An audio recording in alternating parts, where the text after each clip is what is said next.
Olá, uma ótima tarde a todos vocês. Está começando mais uma edição do Show Mais. Hoje é segunda-feira e para a gente começar a semana, olha só, a Prefeitura de São Bernardo começou a campanha do Agasalho 2018, então acompanhe agora as informações para você fazer a sua doação.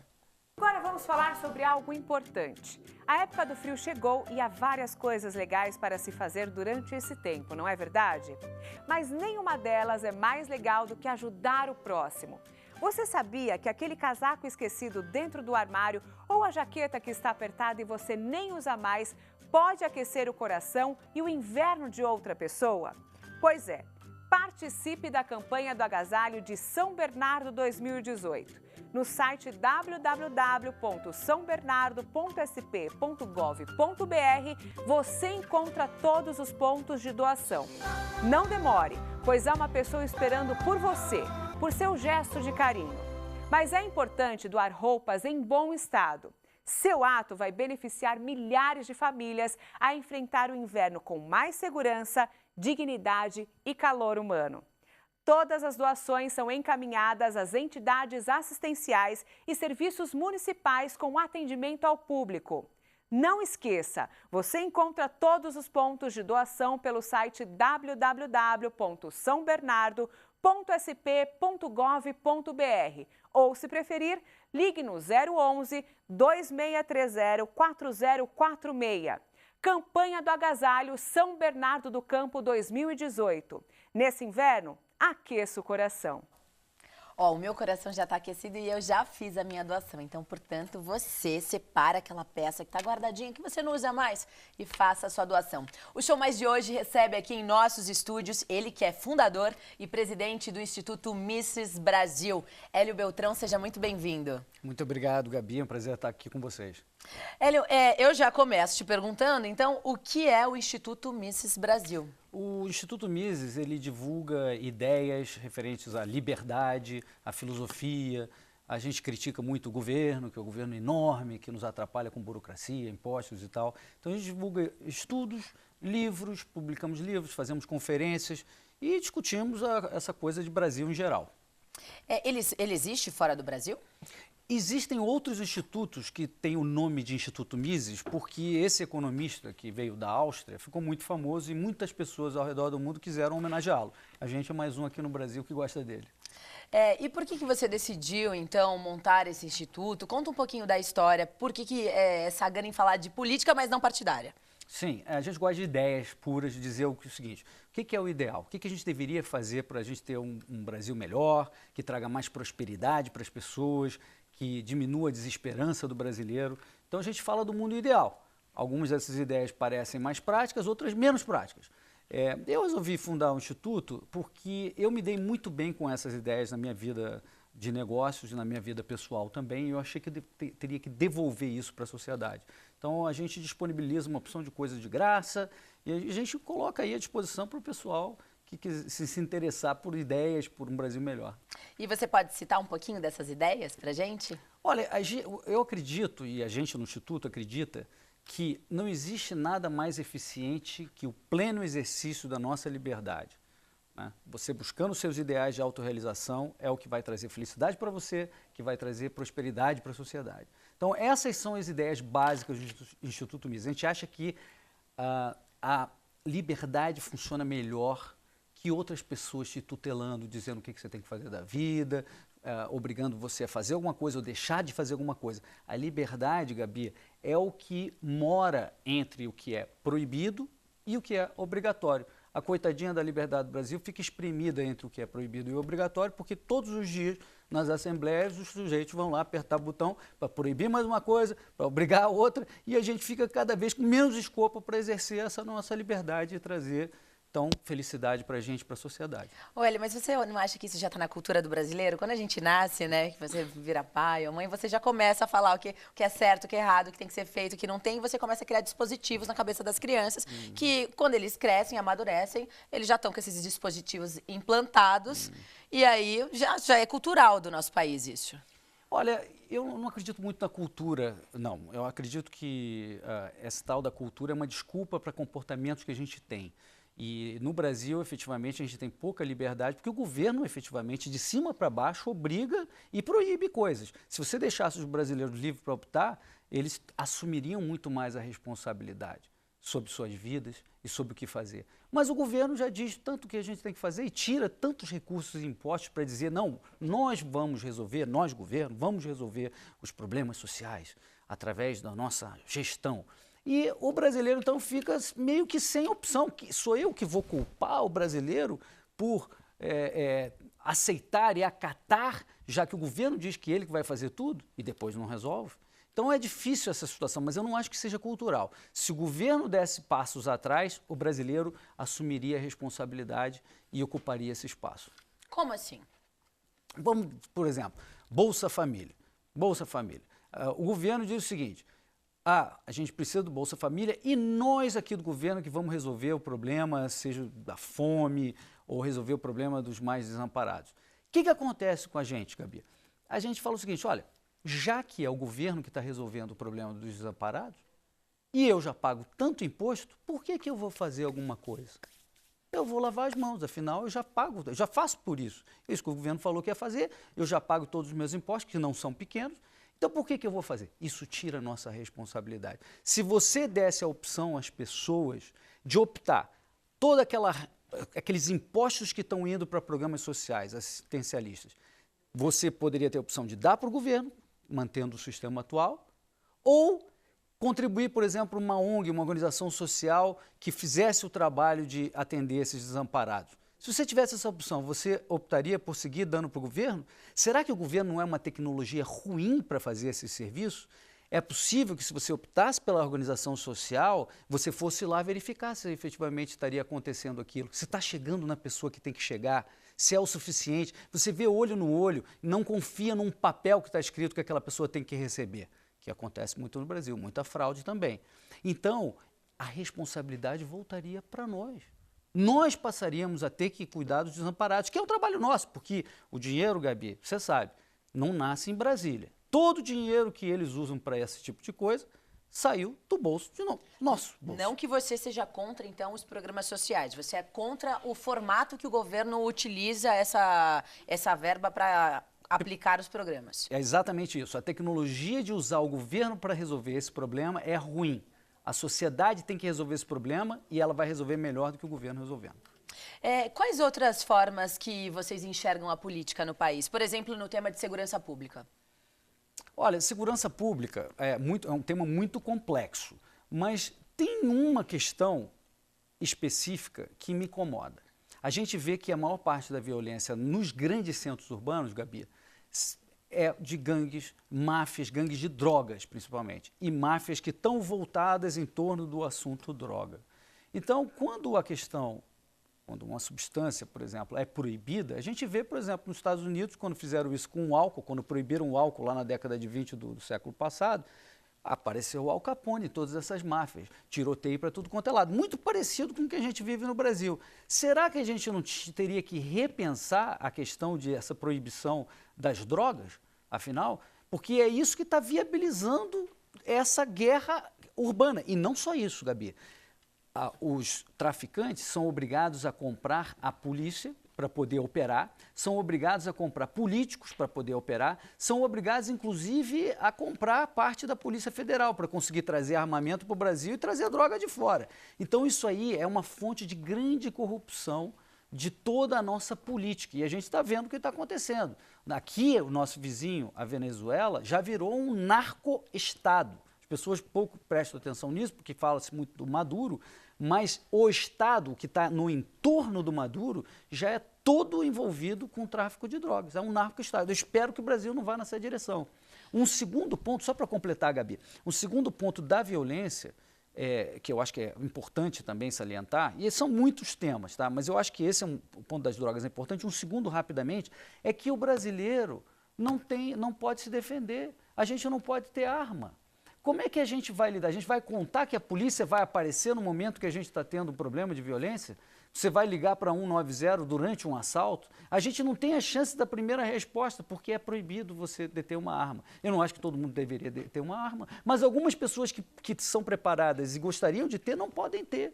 Então a gente fica na mão dos bandidos, porque o bandido sabe que quando vai fazer um assalto, a chance de alguém ter uma arma no ambiente é muito pequena. Então, se a gente resolve essas duas questões, eu acho que a questão da violência e da segurança pública melhora muito. Bom, você tocou em 2 temas super polêmicos, que você é a favor da liberação das drogas, é isso? Eu sou a favor da liberação, eu sou contra as drogas, eu acho drogas um horror, porque isso te altera o estado emocional e você pode fazer besteira, embora o álcool também altere o estado emocional e muita gente faz besteira com álcool, e não é proibido.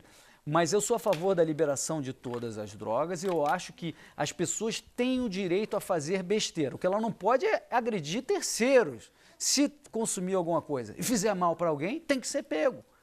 Eu costumo dizer o seguinte, Gabi, que a pior droga que a gente tem na sociedade são livros socialistas, que divulgam ideias socialistas, porque causam maior dano social. Todos esses caras que estão por aí lendo esses livros socialistas só falam besteira, só fazem besteira, inclusive no governo. Eu não proponho proibir os livros socialistas, por que eu proibiria as drogas? Muito bem, Hélio Beltrão, fundador e presidente do Instituto Mises Brasil. Olha, a gente vai fazer uma pausa rapidinho para vocês acompanharem agora as informações sobre a nova campanha do agasalho de São Bernardo do Campo. Agora vamos falar sobre algo importante. A época do frio chegou e há várias coisas legais para se fazer durante esse tempo, não é verdade? Mas nenhuma delas é mais legal do que ajudar o próximo. Você sabia que aquele casaco esquecido dentro do armário ou a jaqueta que está apertada e você nem usa mais pode aquecer o coração e o inverno de outra pessoa? Pois é, participe da campanha do agasalho de São Bernardo 2018. No site www.sambernardo.sp.gov.br você encontra todos os pontos de doação. Não demore, pois há uma pessoa esperando por você, por seu gesto de carinho. Mas é importante doar roupas em bom estado. Seu ato vai beneficiar milhares de famílias a enfrentar o inverno com mais segurança, dignidade e calor humano. Todas as doações são encaminhadas às entidades assistenciais e serviços municipais com atendimento ao público. Não esqueça, você encontra todos os pontos de doação pelo site www.sambernardo.sp.gov.br ou, se preferir, ligue no 011 2630 4046. Campanha do Agasalho São Bernardo do Campo 2018. Nesse inverno, aqueça o coração. Aqueça o seu coração também. De volta aqui com o nosso Show Mais desta segunda-feira, começando a semana com um tema super polêmico. Presidente do Instituto Mises Brasil, Hélio Beltrão, aqui conosco em nossos estúdios, e que já começou dizendo que não é contra a venda de livros socialistas e não também contra as drogas.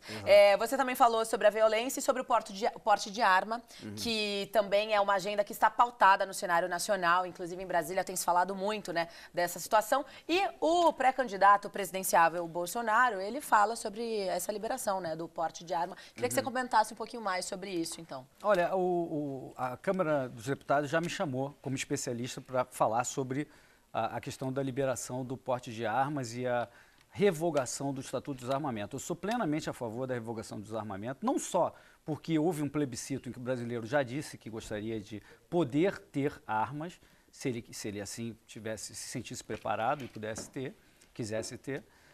E eu lá na Câmara, Gabi, o que eu falei? Eu falei o seguinte, que você tem que ter a primeira defesa, tá certo? Você tem um extintor em casa, mesmo sabendo que você pode ligar para o número dos bombeiros se houver um incêndio, mas você tem que poder se defender naquele imediato, na hora que está pegando fogo na sua casa. Então, você tem que poder defender a sua família, sua esposa, eu como pai, como você tem que poder defender sua família, sua esposa, seus filhos. Você tem que tem uma opção para ficar na mão dos bandidos. Então eu acho que a gente tem que sim ter o direito a ter porte de armas. Os estudos mais sérios, porque tem estudo para tudo quanto é lado, Gabi, mas os estudos mais sérios demonstram que sociedades nos quais a população detém armas têm menos violência. Muito bem, Hélio, polêmico. Vamos falar um pouquinho de educação agora. O que você acha que precisa mudar? Olha, a educação é o seguinte, a gente, de novo, Gabi, confiou no governo para resolver o problema da educação básica, por exemplo, e até a universidade. Então, para começar, a universidade, que hoje quem frequenta universidades públicas no Brasil são, em geral, pessoas que poderiam pagar. Então, essa coisa de ser universal e gratuita e tal, eu acho que está errado. É injusto que pessoas como eu, como você, Gabi, que poderiam pagar uma universidade, por que a gente tem que... a gente tem o direito de cursar a sua universidade pública. Então, eu sou contra isso. Segunda coisa é o seguinte, o governo, quando se propõe a ser o gestor de escola e prover o ensino, ele faz bobagem. A gente optou aqui no Brasil para fazer na educação gratuita e universal para todos. Tem uma coisa, Gabi, que é mais importante que a educação, é a alimentação. A alimentação, sem você se alimentar, você não chega no dia seguinte. Se a gente tivesse optado por fazer na alimentação, Gabi, o mesmo sistema que da educação, haveria no Brasil um sistema único de alimentação. Como assim? Então, uma agência única, a Agência Nacional da Alimentação, a ANA, e a sua, onde você poderia todos os dias ir na mercearia, ou no supermercado, ou no restaurante, exigir suas 2.000 calorias diárias, e esses estabelecimentos iriam se reembolsar pelo governo por ter atendido suas 2.000 calorias diárias. A gente não tem nada disso na educação. E é exatamente por isso que hoje, Gabi, morrem no Brasil 4 vezes mais pessoas por obesidade do que por desnutrição. É exatamente por não haver uma SUA e não haver uma ANA, Agência Nacional de Alimentação, que a gente não tem um problema na alimentação no Brasil. Porque não é um sistema estatizado, onde o governo que faz a gestão de supermercados, mercearias, fazendas, restaurantes. Imagina a confusão que seria isso. E não obstante, a solução adotada para a educação é exatamente esse. É MEC, regras, são escolas geridas por governo. Quer dizer, então você é obrigado a deixar nessas escolas que são porcaria, todo mundo que tem um pouquinho mais de recursos já fala, eu não quero colocar meu filho numa escola pública. Então a gente está destruindo gerações, obrigando os nossos filhos a cursarem essas escolas públicas que sabidamente, e não é de hoje, tem mais de 100 anos, tem uma gestão horrível e fornece um serviço de ensino precaríssimo e deficiente quando comparado a qualquer outro país. A gente tem que deixar de acreditar que o governo fazendo a gestão das escolas é a solução mais adequada. O que você tem que fazer, Gabi, para completar, é aquela pessoa que não pode pagar deveria ter, sim, um espaço e ser fundeado pela sociedade. Não necessariamente pelo governo, pode ser pelo governo também, se for essa a única opção, mas a pessoa desamparada tem que ter a escola. Agora, por que essa escola tem que ser pública? Ela deveria ser privada ou ser gerida pela organização social dos seus diretores ali. Aí sim ela vai competir com as outras escolas e aquela que fizer o pior serviço vai perder alunos. Hoje ninguém perde alunos porque é tudo público, é tudo ali. Você já ouviu falar nas universidades municipais? Sim. Na semana passada, eu entrevistei o presidente da Associação Nacional das Universidades Municipais, que inclusive, ele é o reitor da USCS, que é a Universidade de São Caetano. É uma universidade pública, mas ela é paga. É mais ou menos, funciona mais ou menos nesse sistema que você citou aqui pra gente.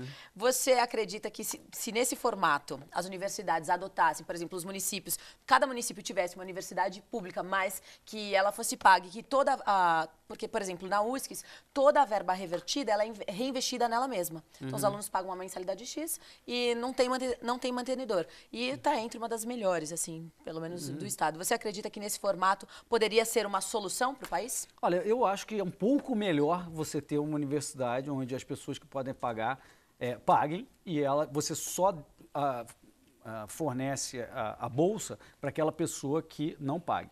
Agora, enquanto ela estiver sendo administrada por burocratas, por gente que não vão perder nada se perder alunos, tá certo? Que são nomeadas politicamente, vai ter um ensino pior. Eu sei que eu estou falando coisa óbvia aqui, Gabi, mas as pessoas não param para pensar nisso todos os dias. Então, o que a gente tem que entender, né, que se ficar na mão do governo, de burocratas administrando a educação, a gente vai continuar por quantas mais gerações com educação deficiente para os nossos filhos. Muito bem. Vamos falar um pouquinho de política, porque já faltam 4 minutos para o nosso programa terminar. Esse ano, né, o ano de eleições, teremos eleições para presidente, senador, governador, deputados federais e estaduais. Você acredita que haverá uma renovação? Eu acho que a renovação, Gabi, vai ser a mais baixa da história do Brasil. Houve uma enorme concentração de poder na mão dos caciques partidários, principalmente pela proibição de empresas poderem fazer doações e com a instituição de um fundo partidário bilionário, multibilionário, que está na mão desses caciques dos partidos. Com essa forma de eleição, a grande perspectiva é de que somente aqueles ligados a esses caciques terão a exposição e os fundos necessários para conseguir fazer a sua campanha. E, portanto, a tendência é que a renovação seja realmente muito baixa.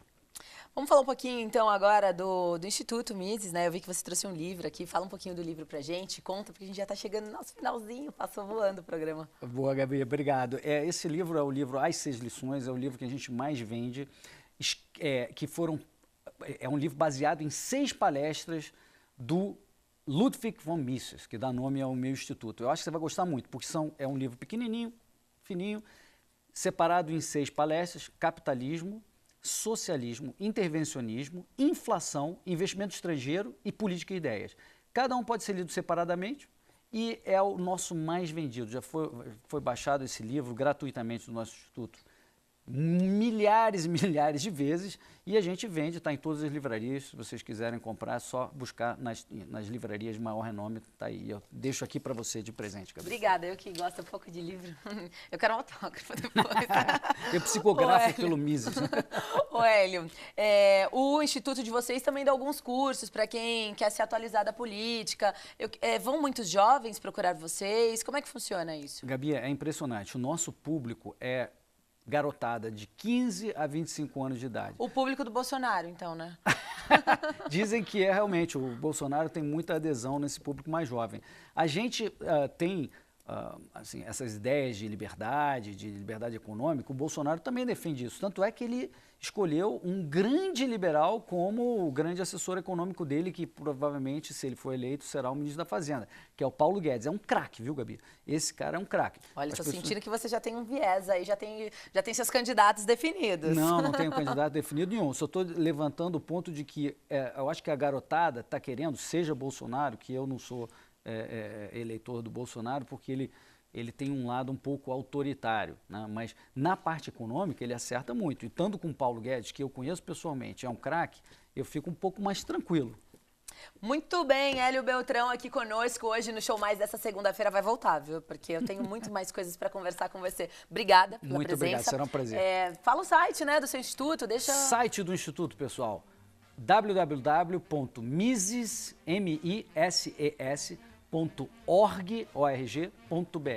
Muito obrigado por me ter aqui, Gabi. Obrigada a vocês, uma ótima semana. Eu volto daqui a pouquinho, ao vivo, às 19 horas, no J Mais ABC. Uma ótima noite.